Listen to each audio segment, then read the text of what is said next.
नमस्कार देशवासियों। आज हम डॉक्टर भीमराव अंबेडकर जी के जीवन के बारे में कुछ बताना चाहते हैं। एक भूमि जहां प्राचीन परंपराओं और सामाजिक ढांचे मजबूत थे, वहां एक व्यक्ति का जन्म हुआ जिसने असमानता और दमन की नींव को चुनौती दी। उनका नाम था भीमराव रामजी अंबेडकर। एक दूरदर्शी नेता, समाज सुधारक और भारतीय संविधान के प्रमुख मुख्य वास्तुकार, यह उनकी कहानी है। भीमराव रामजी अंबेडकर का जन्म 14 अप्रैल 1891 को मध्य भारत के मध्य प्रदेश के एक छोटे से सैन्य नगर में हुआ था। वह रामजी, मालोजी सागपाल और भीमबाई सागपाल के 14वें और सबसे छोटे बच्चे थे, जो महार जाति से थे, जिसे उस समय की कठोर जाति व्यवस्था में अछूत माना जाता था। बचपन से ही भीमराव ने जातीय भेदभाव की कठोर वास्तविकताओं का सामना किया।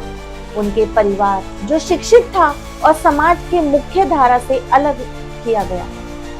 उनके पिता रामजी ब्रिटिश भारतीय सेना में सूबेदार थे, जो सख्त अनुशासन और शिक्षा के पक्षधर थे। उन्होंने भीमराव ने शिक्षा का महत्व भली भांति समाया हुआ था। हालांकि परिस्थितियां उनके खिलाफ थी, उन्हें अंबेडकर जी ने इन बाधाओं को पार करने का संकल्प किया। शिक्षकों और सहपाठियों से अपमान और बहिष्कार का सामना करने के बावजूद उन्होंने अपनी पढ़ाई में उत्कृष्ट प्रदर्शन किया। वह सरकारी स्कूल में प्रवेश पाने वाले पहले दलितों में से एक थे, जिसे उनके शिक्षा और सुधार की जीवन यात्रा की नींव रखी गई। भारत में अपनी स्कूली शिक्षा पूरी करने के बावजूद उनकी प्रतिभा ने उन्हें बड़ौदा से महाराज समाजीराव गायकवाड़ से छात्रवृत्ति दिलाई, जिससे उन्हें विदेश में उच्च शिक्षा प्राप्त करने का मौका दिया। 1913 में अंबेडकर संयुक्त राज्य अमेरिका गए और कोलंबिया विश्वविद्यालय में प्रवेश लिया, जहां उन्होंने अर्थशास्त्र में मास्टर डिग्री और पीएचडी की प्राप्ति की।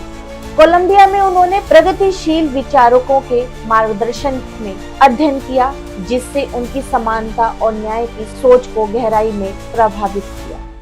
कोलंबिया के बाद उन्होंने लंदन स्कूल ऑफ इकोनॉमिक्स में कई डिग्रियां प्राप्त की, जिससे अर्थशास्त्र में बीएससी और ग्रेजुएशन के कानून की डिग्री शामिल थी। वह उस समय के सबसे शिक्षित व्यक्तियों में से एक बन गए थे, लेकिन उनकी दृष्टि केवल व्यक्तित्व सफलता तक सीमित नहीं थी। उन्होंने अपनी शिक्षा को अपने देशवासियों के अधिकारों की लड़ाई में हथियार के रूप में उपयोग करने का सपना देखा। भारत लौटने पर अंबेडकर जी की चुनौतियां समाप्त नहीं हुई। पेशेवर हलकों में भी उन्हें जातिगत भेदभाव का सामना करना पड़ा। उनकी अद्भुत अकादमिक उपलब्धियों के बावजूद वे उन जातिगत पूर्वाग्रह से मुक्त नहीं हो सके, जो समाज के हर स्तर पर फैला हुआ था। उन्हें बड़ौदा के महाराज के सैन्य सचिव के रूप में नियुक्त किया गया था, लेकिन व्यापक जाति भेदभाव के कारण उन्हें पद में इस्तीफा देना पड़ा। इन अनुभवों ने उनके संकल्पों और भी मजबूत किया, ताकि वे दबे कुचले लोगों के अधिकारों की लड़ाई को आगे बढ़ा सकें। 1920 के दशक में अंबेडकर दलित के नेता के रूप में उभरे। उन्होंने महार सत्याग्रह जैसे आंदोलन का आयोजन किया, जहां उन्होंने दलितों को उन सामाजिक तालाबों से पानी पीने का अधिकार दिलाने के लिए विरोध प्रदर्शन किया, जिसे उन्हें वंचित किया गया था। यह आंदोलन जातिगत भेदभाव को समाप्त करने और वंचित समुदाय को ऊपर उठाने के उनके लंबे संघर्ष की शुरुआत थी। उन्हें स्वतंत्र मजदूर पार्टी और बाद में शेड्यूल कास्टेड फेडरेशन जैसी राजनीतिक संगठनों की स्थापना की, ताकि दबे कुचले लोगों को राज दिला सके। 1920 के दशक में अंबेडकर जी दलित के नेता के रूप में उभरे। उन्होंने महार सत्याग्रह जैसे आंदोलन का आयोजन किया, जहां उन्होंने दलितों को उन सार्वजनिक तालाबों से पानी पीने का अधिकार दिलाने के लिए विरोध प्रदर्शन किया, जिससे उन्हें वंचित किया गया था। यह आंदोलन जातिगत भेदभाव को समाप्त करने और वंचित समुदायों को ऊपर उठाने के उनके लंबे संघर्ष की शुरुआत। उन्होंने स्वतंत्र मजदूर पार्टी और बाद में शेड्यूल कास्टेड फेडरेशन जैसी राजनीतिक संगठनों की स्थापना की, ताकि वे दबे कुचले लोगों को राजनीतिक आवाज मिल सके। अपने व्यस्त राजनीतिक जीवन के बावजूद अंबेडकर एक समर्पित पारिवारिक व्यक्ति भी थे। उन्होंने 1906 में रामाबाई से विवाह किया और उनके 5 बच्चे हुए।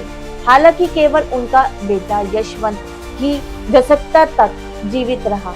बच्चों की मौत और उनके लोगों की चल रही पीड़ा में अंबेडकर को भारी दुख हुआ, लेकिन इससे उनके सामाजिक न्याय की लड़ाई को और भी मजबूत कर दिया।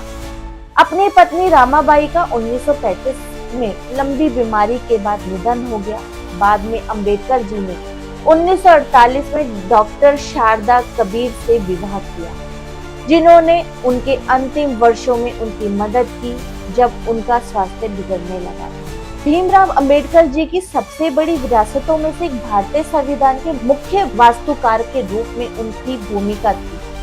1957 में उन्हें भारतीय संविधान में प्रारूप समिति के अध्यक्ष के रूप में नियुक्त किया गया। उन्होंने इस पद का उपयोग करके सभी नागरिकों के लिए मौलिक अधिकारों को सुनिश्चित किया, विशेष रूप से दलित और अन्य वंचित समुदाय के अधिकारों की रक्षा के लिए विशेष प्रावधान किए। अंबेडकर का भारत के लिए दृष्टिकोण एक ऐसा राष्ट्र था जो अपने सभी नागरिकों की समानता को मान्यता देता हो, चाहे उनकी जाति, धर्म या लिंग कुछ भी हो। संविधान में उनके योगदान में यह सुनिश्चित किया भारत एक समाजवादी, धर्मनिरपेक्ष और लोकतांत्रिक गणराज्य होगा। अपने अंतिम वर्षों में अंबेडकर ने महसूस किया कि सच्ची समानता हिंदू धर्म के भीतर संभव नहीं थी, जो जाति व्यवस्था में गहराइयों से उलझा हुआ था। 14 अक्टूबर 1956 को नागपुर में एक ऐतिहासिक समारोह में अंबेडकर जी और उनके 500,000 से अधिक अनुयायियों ने बौद्ध को अपनाया और जातिगत व्यवस्था को त्याग दिया। अंबेडकर जी ने माना कि बौद्ध धर्म एक ऐसा धर्म है, एक ऐसा मार्ग प्रदान करता है जो गंभीरता, जो गरिमा, समानता और तर्कशीलता से भरा है, जो उनके लोगों को सदियों से दबाने वाले ढांचों से मुक्त करता है। डॉक्टर भीमराव अंबेडकर जी का 6 दिसंबर 1956 को निधन हो गया, लेकिन उनकी विरासत जीवित है।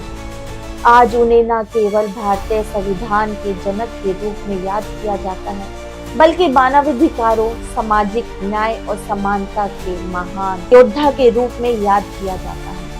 उनका जीवन, शिक्षा, दृढ़ संकल्प और न्याय के लिए अथक संघर्ष की शक्ति का प्रणाम है। उनकी शिक्षा आज भी लाखों लोगों को प्रेरित करती है, न केवल भारत में बल्कि दुनिया भर में, जहां लोग एक समान और न्यायपूर्ण समाज के लिए प्रयास कर रहे हैं। समानता के लिए संघर्ष अभी समाप्त नहीं हुआ है, लेकिन अंबेडकर जी का संदेश स्पष्ट है। न्याय का मार्ग शिक्षा, एकता, अटूट साहस के माध्यम से है। डॉक्टर भीमराव रामजी अंबेडकर, उनका जीवन एक संघर्ष था, लेकिन उनकी विरासत अमर है। संविधान के माध्यम से, उनकी शिक्षाओं के माध्यम से और अनगिनत जीवन के माध्यम से जो उन्होंने छुआ, अंबेडकर का एक समान भारत का सपना आज भी जीवित है। एक ऐसा सपना जिन्हें हमें लगातार पाने के लिए प्रयास करते रहना है। जय हिंद, जय भारत, जय भीम।